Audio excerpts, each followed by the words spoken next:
Imagine that you are a former superhero.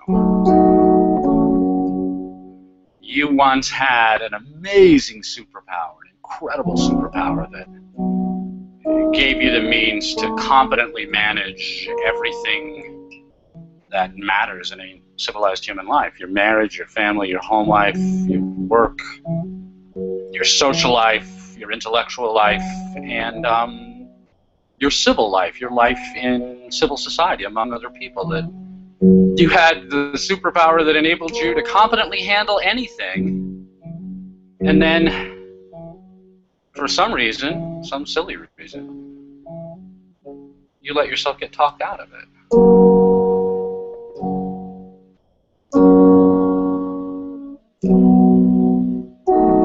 It's easy to imagine some evil sorcerer, some nefarious bad guy who convinced you to surrender your superpower, but my take is the villain was you.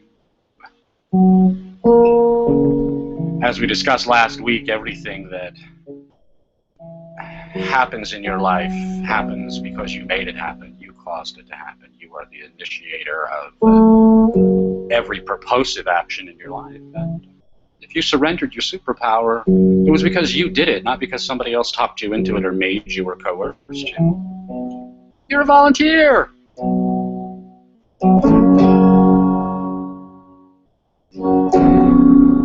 Welcome to the Church of Splendor.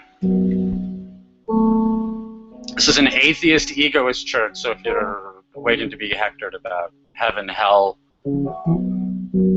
the evils of sin, or anything else that you expect from church, you can put those fears away. I won't do that. Instead, I'm going to take you much, much deeper and make you pay much, much more for the wisdom I am about to impart. But the good news is this is the most ambitious church in the history of churches. We are morally ambitious, but this week we are also aesthetically ambitious, artistically ambitious. And as a benefit for attending to me this week, I'm going to give you a brand new theory of art, a brand new philosophy of aesthetics. An argument never before made in public. An argument never before made by anyone except me. An argument that's likely to upset an awful lot of apple carts if anyone is actually paying attention to their inventory of apples, but I'll give you a way of understanding art and understanding a whole lot else in human social behavior that will revolutionize your thinking if you let it. So I could be worth up to an hour of your time.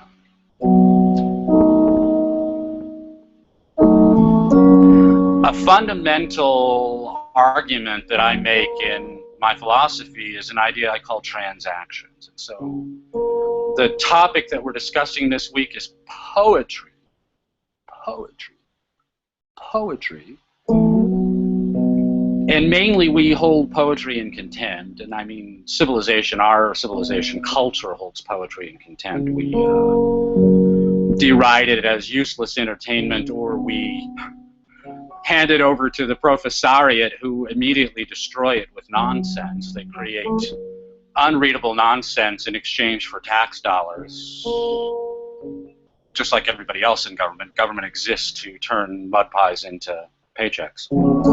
So we have lots and lots of professors of literature and so-called poets, all of them living on the dole, who are the champions of poetry in our society. And that just leads us to more contempt, frankly. On the one hand, we have all of this frilly, frou-frou, girly stuff that all ends up reading like a dumbass grading card. And on the other hand, we have these bespectacled professors, all of them smelling like tobacco smoke, insisting that mindless word salad is true art. It was recently revealed that the so-called modern art revolution in the 20th century, I'm talking about people like de Kooning and Jackson Pollock, the painters who painted nothing, the painters who smeared paint and called it the content of their nightmares. It was recently revealed that all of that was funded by the CIA. It was a government program, and the idea was that we would combat the Soviets by demonstrating that in free societies we have real art. Well, what they made was crap art. What they did was they showed what happens when you subsidize artists. What you get is crap in exchange for paychecks. And essentially they destroyed art, that the common man has no respect whatever for anything that is called art. And if you use the word art in connection with any sort of commercial product, you are scaring 90% of the buyers away, maybe 98% of the buyers away. So just about the worst kind of advertising you can offer for any work of the mind is to call it a work of art. The only thing you can call a work of art is stuff that obviously is not art, like a baseball catch or a exceptionally smart stock market trade. That's a work of art. None of that matters. What matters is the transaction. And to understand transactions, you have to understand currency, yet another great big idea that I'm always talking about. Currency is money only when you're trading money for stuff. Currency is whatever you're trading in exchange for the value that you're seeking. And so I've talked about it in the context of marriage, that a man gets married seeking lots and lots and lots of really good hot sex. He wants to take all the transaction costs out of sex and just get down to the sex. And a woman gets married for a different motivation. Her motivation is devotion. She's looking to get the man to commit to her, not just to say I do, but to do it, to follow through. Not I do, not I will, but I did. What can I do now? That's really what she's transacting for, is that kind of devotion. And the way that she gets that devotion is by offering a lifetime of hot sex. And the way he gets that lifetime of hot sex is by offering a lifetime of devotion. And so the transaction is the marriage, but they're actually two different currencies in play, and each person is offering what they have in abundance in exchange for what they lack. Just like any other trade, that you walk into a store, the store is full of merchandise. What it's not full of is money.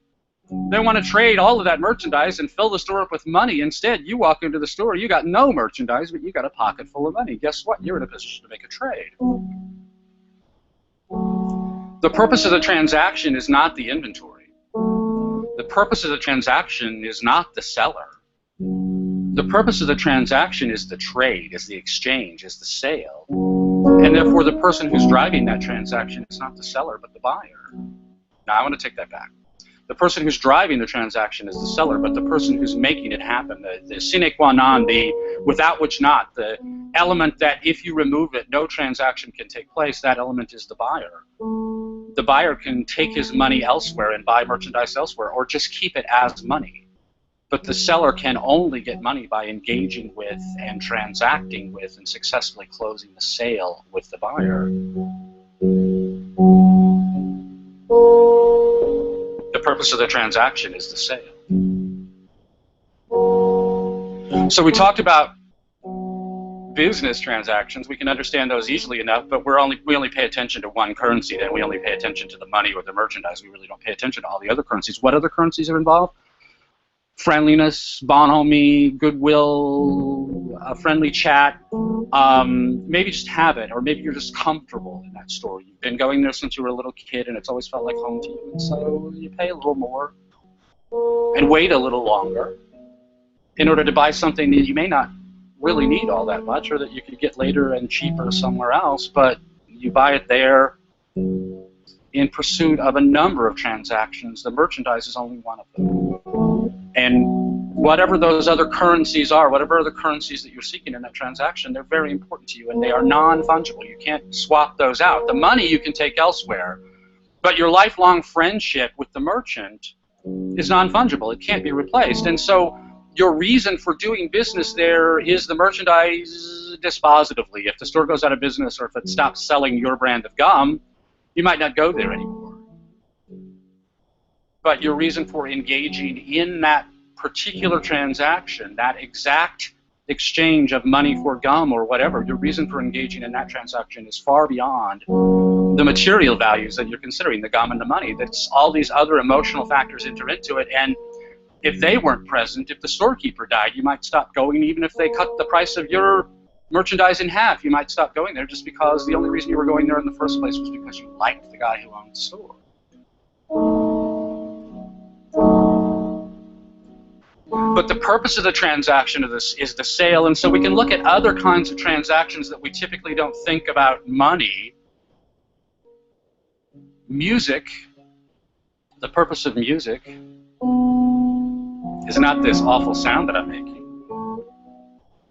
The purpose of music is dance. And if you're making sound and no one is dancing, the sound you're making is not music. We defined music not from the seller's point of view, but from the buyer's point of view. If the buyer doesn't hear it as music, it's not music. The purpose of a joke is the laugh. If you told a joke and no one laughed, it wasn't a joke. It wasn't a joke. And it may be the wrong person you're telling to, it may be the wrong audience, it may be the wrong day, the wrong time, the wrong subject, it may be all kinds of things that are wrong, but what we know for sure is that you didn't make the sale. You didn't close the transaction because no one laughed.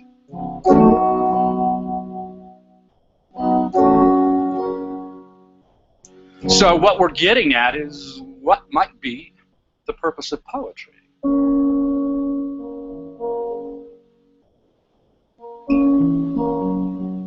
So what would its objectives be? If we were looking at poetry from the buyer's point of view, what would the objectives of poetry be? I can name a bunch, and this list is not exhaustive. I'm sure I'll think of others later. But the obvious first purpose, or one of the first purposes of poetry, is romance. Poetry is how guys get girls to move to the next level in the relationship. That's exactly it, is poetry is how they do it. And our contempt for poetry is really seriously misplaced when we recognize that poetry is how you advance the cause of romance. And if you're not availing yourself of this incredible weapon, this incredible superpower, then you suddenly have an excellent explanation for why your romantic life is so terrible. Why you can't seem to get a break, why you can't seem to get any traction, why nothing ever seems to last, why everything turns to shit eventually. It's because there's no poetry in your relationships. There's no poetry in your love. But love is only one purpose, one objective of poetry, and another big one, huge one, is war. How do you get the boys to enlist in your army? With poetry.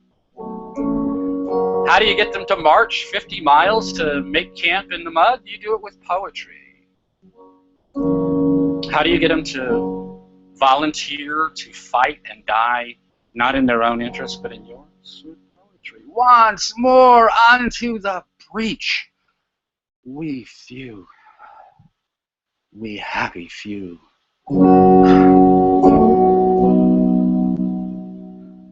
A great general is a great strategist, a great tactician, and a great poet. And a general who's not a great poet is not a great general. But we also sue for peace in poetry. It's a big part of every peace movement that you've ever seen in your life is poetry and song, but for all of human history, we've campaigned for peace with poetry. You don't have to venture very far from the Church of Splendor to understand that one of the objectives of poetry is religion. We use it for expiation, for supplication, for palliation. De profundis, O Domine, clamawe, from the depths, O Lord, we beseech you.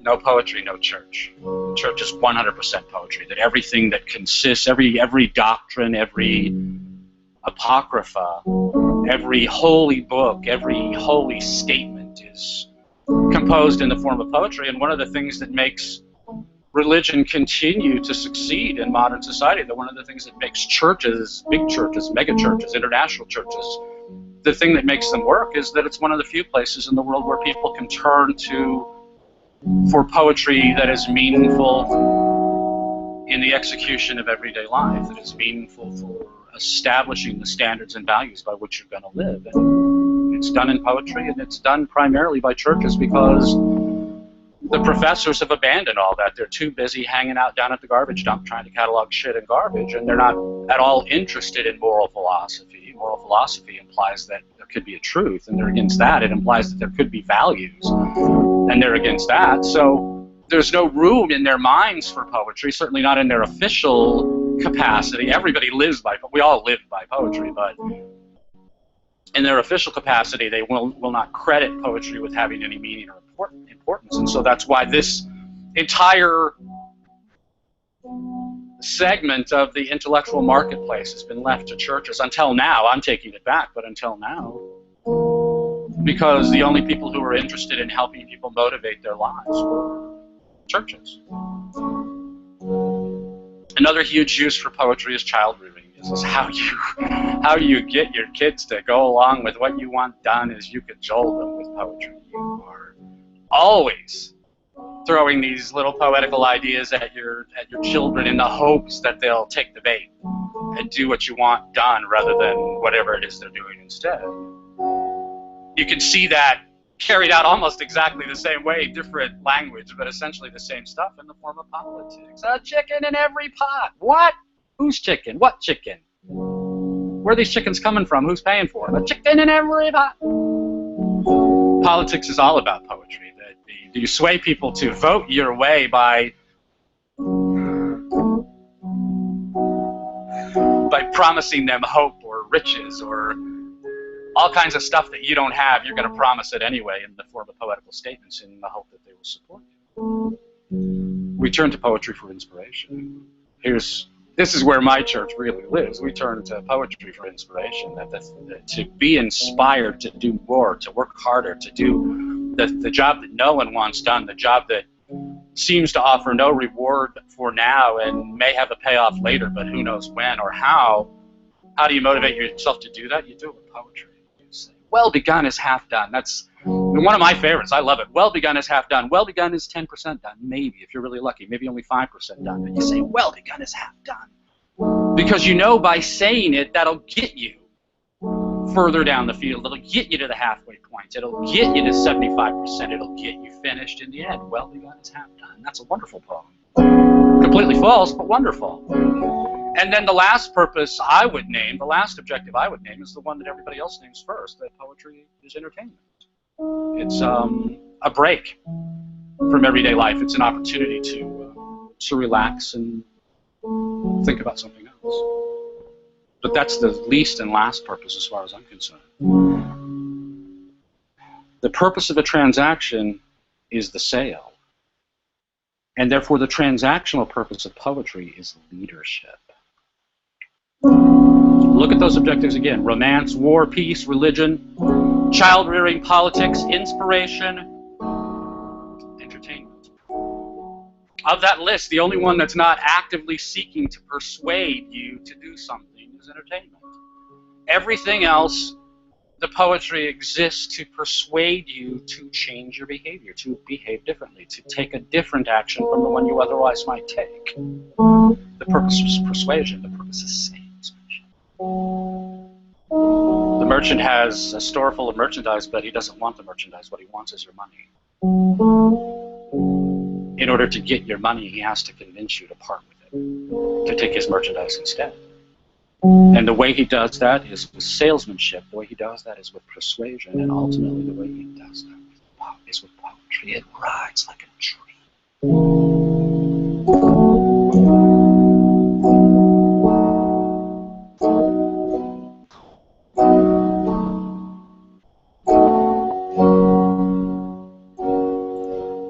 The transactional purpose of poetry is leadership. We need to keep that in mind. We've now established the purpose of poetry. The purpose of music is dance. The purpose of joking is laughter. The purpose of owning an inventory is trading it for money. Not simply to own it, but to trade it for money. The purpose of poetry is leadership. I am trading my thought, my time, and my effort in order to get you to do something that you otherwise wouldn't do. I'm persuading you. I'm leading you. And that definition of poetry, that poetry is leadership, the purpose of poetry is leadership, that definition will lead us to a brand new definition of art. A brand new branch of, a brand new theory of aesthetics in philosophy. Art is the means by which we repeatably enact an enthralling experience as if we were truly living that reality. Art is the means by which we repeatably enact an enthralling experience as if we were truly living that reality. That's what art is. The transactional purpose of art is to give the auditor, the audience, the person who is on the receiving end of that art, to give him the experience of living through that reality in the imagination, to enact it within his imagination, and therefore to have the experience of living it, to feel as if he had lived that experience. That's what art is for. Art that doesn't do that is decoration, is ornament, is useless. The purpose of poetry is not to be written down, not to be published, not to be read, not to be recited, not to be encanted by someone who will bore you to death just by the tone of his voice. The purpose of poetry is not to be written or encanted. The purpose of poetry is to be heard, to be experienced, to be felt on the inside, in here, felt. The purpose of poetry is to be inspired by it and motivated by it, ideally for a lifetime.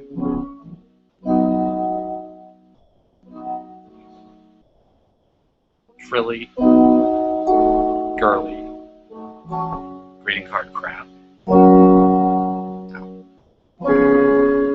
White noise, academic nonsense, 700 pages, a 700-page book about a 700-word poem. No, that's not what poetry is. Poetry is what you feel when you experience it and what you do about it later. That's the poetry. The poetry is in here like everything else is in here. And if it's not in here, it's not anywhere. It's nowhere.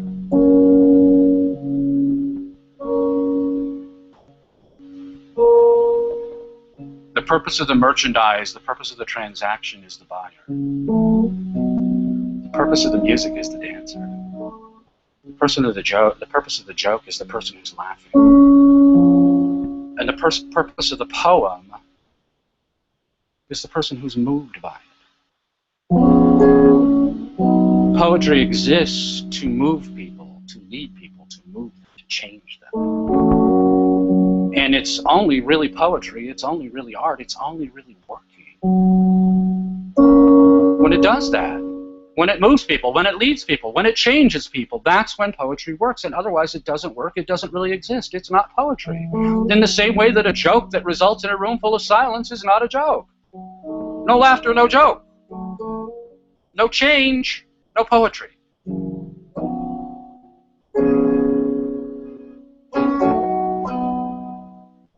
The means of poetry is leadership, not frills, not Lord Byron in lace cuffs, not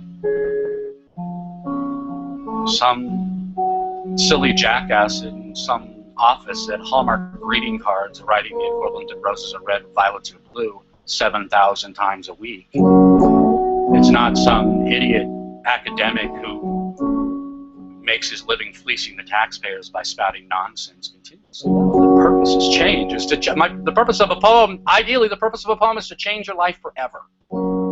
To lead you to being a better person, not just today, not just while you're reading it, not just a few hours later, but forever.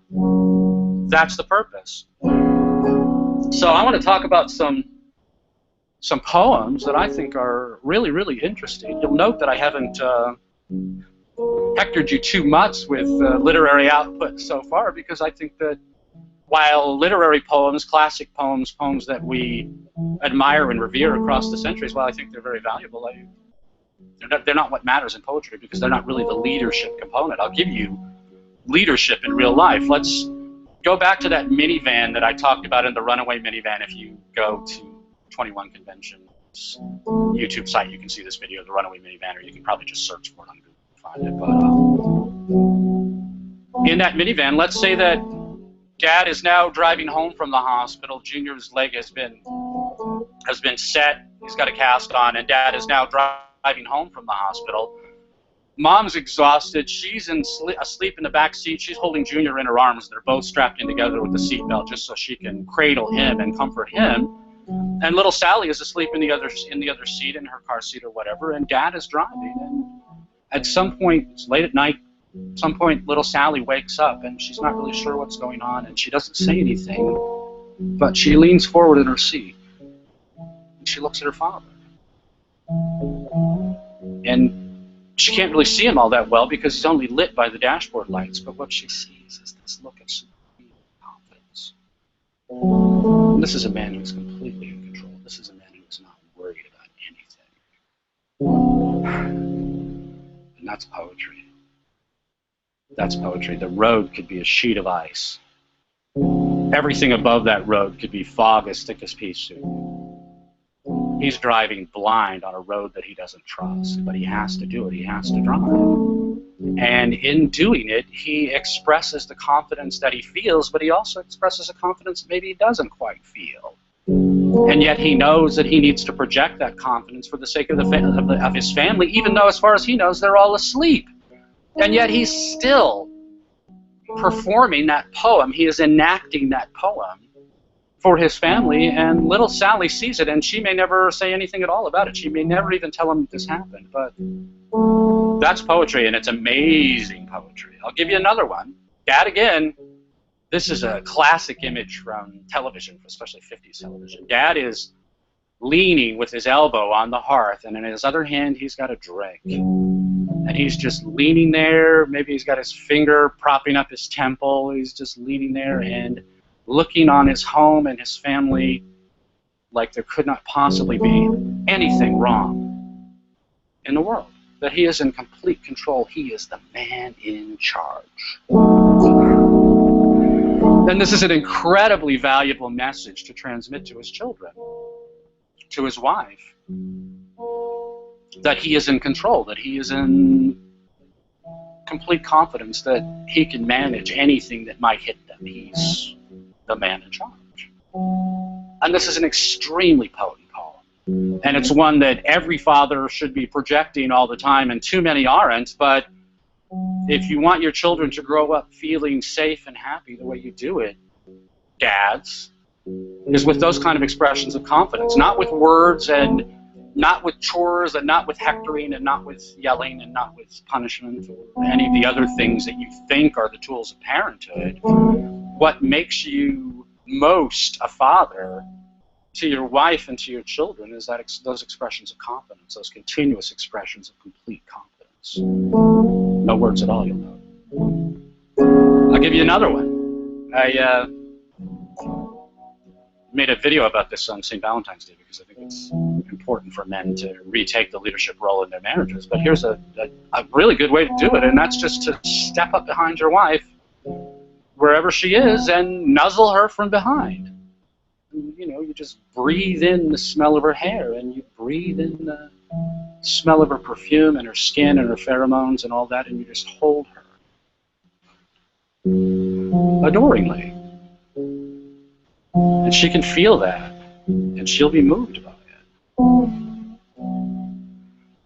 This is a wonderful poem, and it requires no words, whatever. I'll tell you that if you actually do this, if you do that and make it last, 30 seconds, 60 seconds, really make it last and really feel it yourself, the words that you say next will be very poetical. They will be very beautiful, but you don't have to say anything, whatever. You do not have to use words to perform this poem, because it's your actions that are doing everything. Your actions are what's moving your wife, and the words are just icing. The love is the cake. So it's common, I've done this too, it's common to say that poetry is pre-literate, that it precedes written language.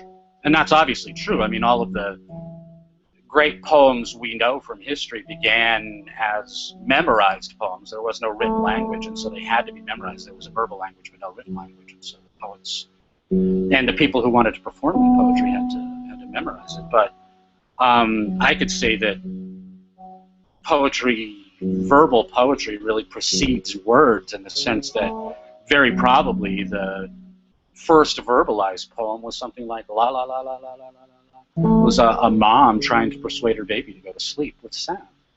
Kind of the intersection between poetry and music, singing.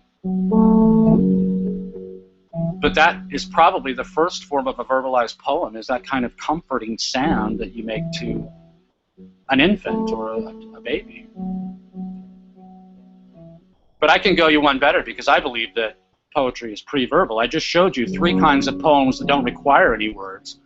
My guess is that the very first poem was something like this. Here's a woman, and here's a goon, a thug, who wants to either rape her or take her stuff or both. And here's another guy who steps up and takes a menacing pose, like just takes a pose that says, "One step more, Master Fracker." That's a nice way of saying it. "One step more, Master Fracker, and your life is forfeit." You don't say that in words. This guy didn't have any words. Words didn't exist yet. He didn't even know how to say la la la la la. Only she knew how to do that. But he knew how to take a pose. And in taking that pose, he caused the goon to withdraw, to retreat, to run away. That's leadership. That's leadership, and it's leadership by means of affected emotion rather than true emotion. This posture that he took was not a true, authentic reflection of his interior emotional state, but rather a rational conclusion about what he could do to get that goon to run away, and so he took the pose artificially. It was a matter of artistry. This is we just invented art, real art, recreating reality, not expressing actual reality, but expressing an affected, faked reality. But doing it so effectively, so believably, that the goon ran away. It's interesting to me to reflect on this particular incident. I mean, it's obviously hypothetical, and who knows what really happened, but if you hypothesize that incident, I will tell you that what happened immediately afterward was the very first instance in all of organic life, in the entire history of organic life on Earth. What happened after that guy struck a pose and scared away the goon was the very first instance of mutually consensual sex in history.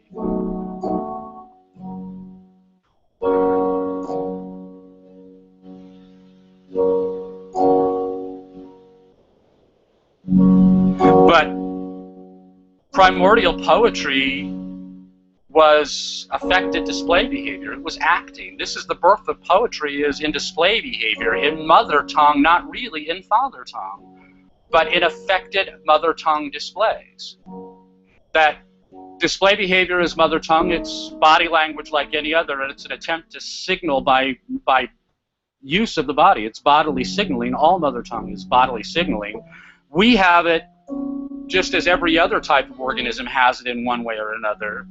But in addition to mother tongue, we also have father tongue, which consists of notation systems, which consists of abstract ideas, conceptual ideas that we've abstracted from our experience of the universe. And what we're seeing in that incident is the goon is making his move, and this no doubt was consciously intended too. This is a chosen behavior. That predation in the wild is natural, but predation among human beings is always artificial. It's always man-made. It's always chosen. So he chose to engage in predation. Her fear reaction was probably honest and authentic. It probably wasn't affected. But the other guys, the hero, the white knight, stepped up to rescue the damsel in distress, and in stepping up, he did it with an affected display. It was intentional, it was chosen, it was man-made. It was not natural in origin. It was man-made. It was made by virtue of his ideas. And what happened next? The goon retreated. That represented a rational father tongue conclusion also, and the woman expressed gratitude. This also expressed a rational father tongue conclusion. There's all kinds of rationality and father tongue that's going on, even though none of these people really have reliable words to work from, to communicate with. They're communicating perfectly in the form of mother tongue displays and in the form of affected mother tongue displays. And an affected mother tongue display is father tongue. It's man-made, it's artificial.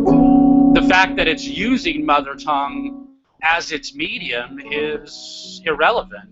It's using something as a medium that makes it art, rather than letting things happen the way that they would without any conscious, conceptual, volitional intervention. And so my argument would be that the primordial form of poetry was affected display behavior, that long before human beings were using words to try to persuade each other, they were using affected mother tongue displays. Just like you use dirty looks to corral your children. At least half of the things you say to your children, you say in the form of facial expressions, and they're conscious and they're intended and they're affected. They're not authentic, but they're very effective because your children don't know. They don't know that you're play acting. They think that your scowl of anger is for real, and they respond to it. They hop to it. They clean the bed. They make the bed. They clean the room. They do their homework, they do their chores, and only then do they turn on the TV because they don't want another dirty look. That's all. That's all you did was a dirty look, but it was a poem because it was leadership. Your objective was leadership, and it was an effective poem because it worked. You achieved the leadership.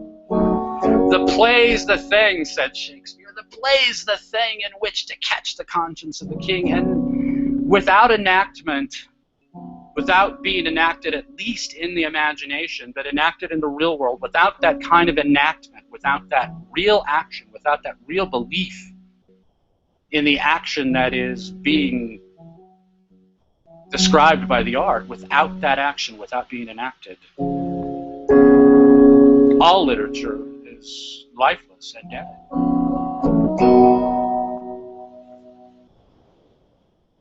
So what are the ends of poetry? What's the end of poetry? My answer would be that the end of poetry is civilization, that the purpose, the motive, the goal, the objective, the desired end state of poetry is civilization. That's what poetry is the civilizing influence on our mind. It's the thing that reminds us that not every action is good. And that not every bad action can be undone or escaped or ameliorated.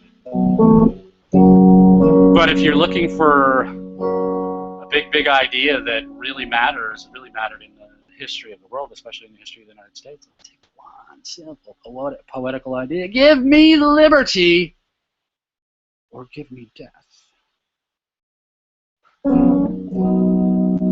But at the same time, Americans live by another poem that I deeply miss. This one is live and let live. Something people said to each other and to themselves all the time when this country was young. Live and let live. You get to be who you are.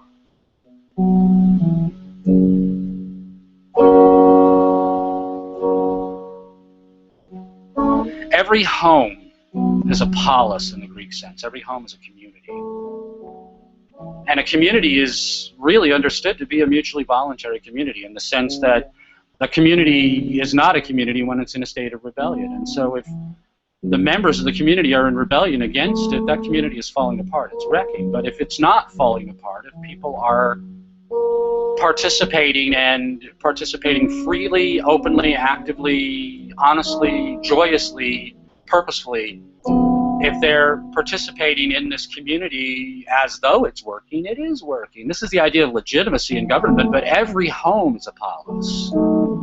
And every home that's working is working because it's legitimate. And the reason that it's legitimate is the poetry that drives it, the poetry that drives that particular community, that everybody accepts it, everybody embraces it, everybody kind of recites it to themselves more or less continuously. It's kind of always in mind, and everybody lives by it. And that's why that community works. And when you find a home that's not working, when a home that's a runaway minivan on its way to wrecking, what you're missing is that leadership. And when you're missing the leadership, what you're missing is the poetry.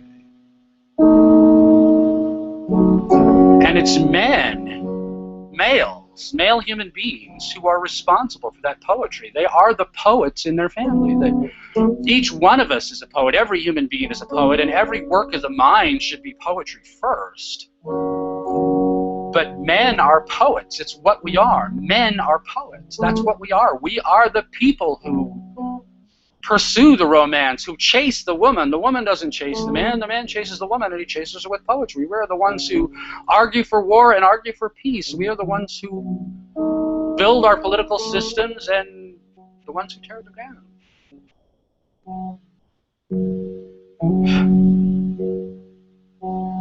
Males are almost universally responsible for the poetry of religion, and you can subtract all of the women who crafted these doctrines from religion and end up not losing anything. It's all men.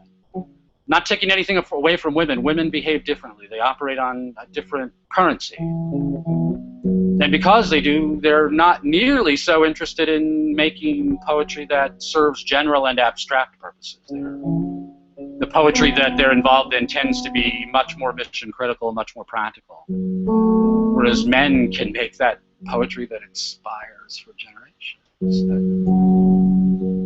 A poet can get inside of a young man's mind and stay there for the next 70 years. Sweating today, very hot. I'm in Arizona, you're probably freezing, but I'm not. But poetry is the means by which men drive their families. And most of it is nonverbal.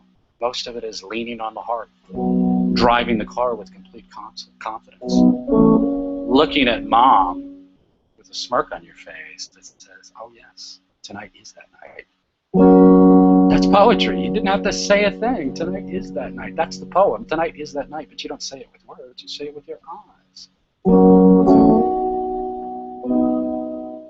And when men surrendered poetry, when males surrendered poetry, they surrendered everything.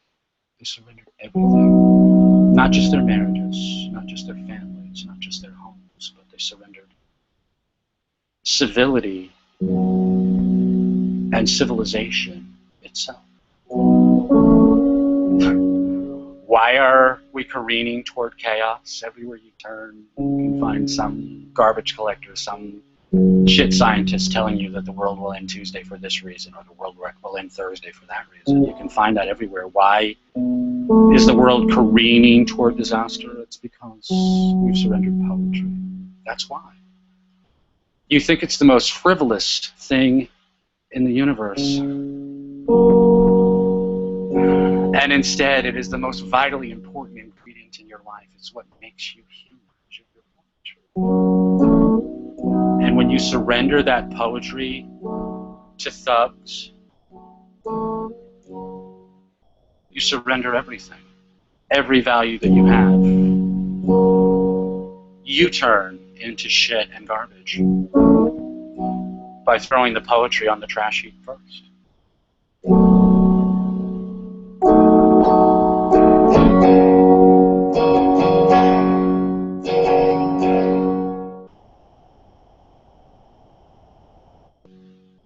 This is a church. Never forget it. So consider this the moment when I'm passing the offering plate, when this is a live video, so I can't throw the link at you, but just go to selfadoration.com and you'll find, I don't go to your church, I think is the link, but you'll find the place where you can go and donate to this church if you want to. The Church of Splendor needs your money. I don't really care about money, but money is the means by which we will build this church. So if you want to be involved and you don't have any other way of being involved, well, you can be involved with your checkbook, and I would really appreciate it. I'm looking for other sorts of involvement too. I need people to do things. I need musicians who can make people dance. I obviously need people who can do video better than I do it. I need a church, and what I'm looking for in the way of a church is actually just a bar. All I want is a bar on Saturday afternoons from, say, 4 to 6 in the afternoon. Metropolitan Phoenix, that's where I am. So if you got a bar in Metropolitan Phoenix and you're having weak Saturday afternoons and you'd like to try to beef up your Saturday night, let's make a deal. Put me to work. I'll come and we will do a church service, and it will be a rollicking thing. It will be a lot of fun, much more fun than this, because all I got is me right now. I have great ideas and bad guitar skills, and leave me with the ideas and put better musicians on the guitars and put better people on the video equipment, and we will have a rollicking good time. We will have a real good time every Saturday afternoon, and we'll help you build your business for Saturday night. I'm all for it. If you want to be involved in this in any way, whatever, I want to hear from you, and I will tell you that my opinion is that you should be, because I will take you places no one else can go. I will talk to you about things that no one else thinks about, because no one approaches the world the way I do. I told you last week, the way you and everyone else approach the world is by looking at it as a dung heap, as a dump where your only ability is to distinguish between worse shit and better shit. I don't have anything to do with shit. I don't live in the world of garbage. I live in the world of poetry. I live in the world of dance. And I think you should listen to me even if you don't do anything about it. I will make you think about things that no one else will bring to you. And so you should be helping. You should be involved. You should be a part of this.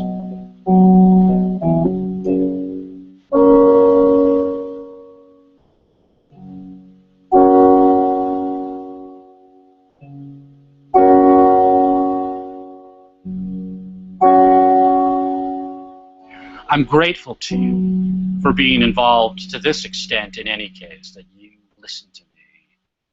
No one listens to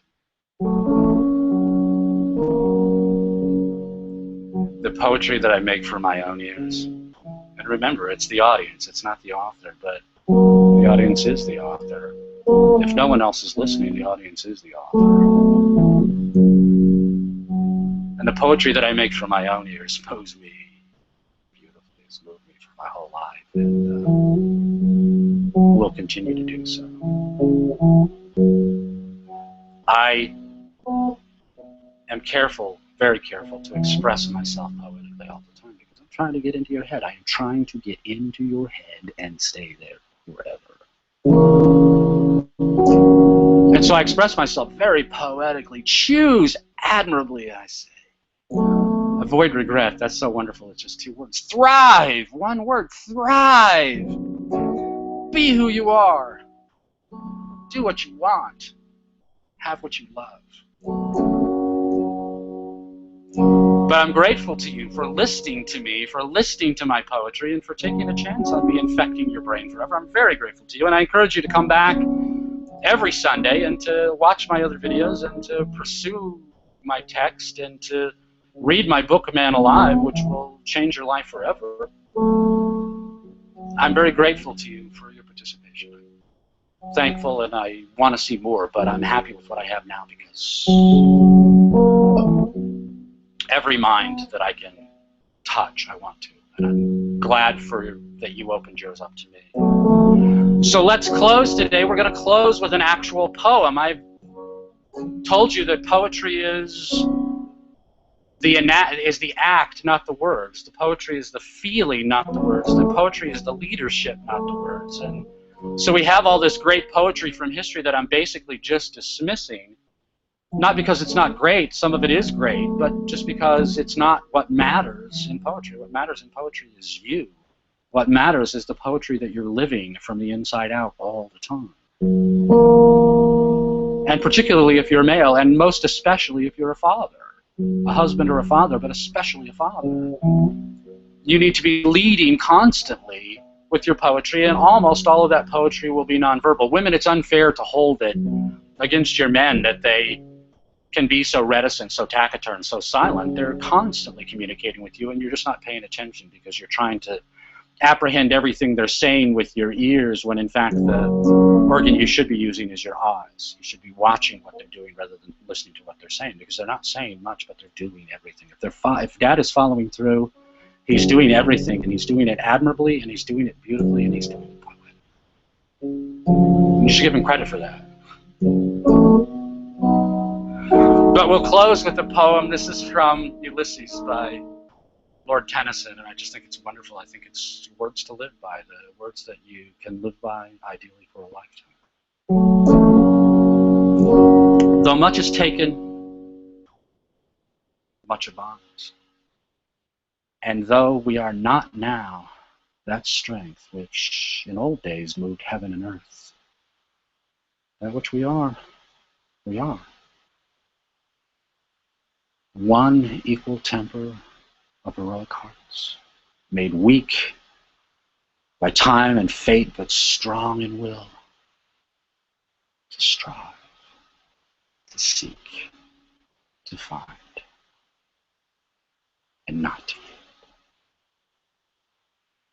Thank you.